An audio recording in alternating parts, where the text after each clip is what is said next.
Men bugun bir narsaga hayron qoldim. Odamlar aytadi, taqdiring emas ekan, ketdi. Taqdiring bo'lgan edi, ketmasdi deydi. Yoki hozir ayrilgan narsalaring xayrlisidir. To'g'risi bu bema'ni gapchilik.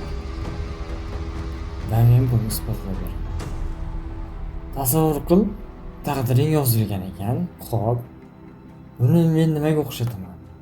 Xuddiki olmani tagida bir odam yotibdiki, uni oldiga ikkinchi odam keladi. Nima qilyapsan deydi.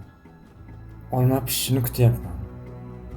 Va u uzilib tushsa, uni olib yeyman. Kelgan odam esa aynan o'sha kutayotgan olmani uzib yeydi. Va birinchi odam jahli chiqadi. Aynan shu narsadan maqol kelib chiqqan, olma pish og'zimga tush deb o'tirgunicha boshqa birov kelib olib ketadi. Xo'sh, bunga nima deydi? Yana bir boshqa misol. Xudodan so'raysan, beradi. Buni nimaga o'xshataman? Qara. Bir odam umri davomida lotereyadan yutuq chiqishini so'raydi. Xudodan. Har doim niyatni yaxshi qilib yutuq so'raydi.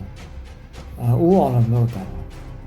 So'roq paytida aytadi: "Men butun umr sendan lotereyadan yutuq chiqishini so'radim" dedi. Lekin bermadi. Aytadiki, sen shu umring davomida hech bo'lmasa bir marta lotereya sotib oldingmi deydi. Shunda ma'lum bo'ladiki, lotereyaga yutuq chiqishi uchun ham u oldin o'sha lotereyani olish kerak. Hayot ajoyib narsa. Operatsiyasi 2. Shunchaki hamma narsa biz o'ylagandek bo'laveradi. Taqdir yozilgan bo'lishi mumkin, lekin asosiy narsani odamlar unutib qo'ygan. Sababni niyat qiladi, lekin harakat qilmaydi. Nimagaki u peshonamga yozilgani bo'ladi deydi. Vaholanki harakat qilmagan odamga u qandoq berilsin? Ketgan odam bekorga ketmaydi. Kelgani ham bekor bo'lmaydi. Olma pish og'zimga tush deb o'tirgandan ko'ra konkret harakat qilib qo'ygan yaxshiroq bo'ladi.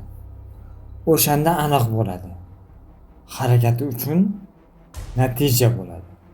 Harakatsiz, niyatning o'zi bilan hech narsaga erishib bo'lmaydi.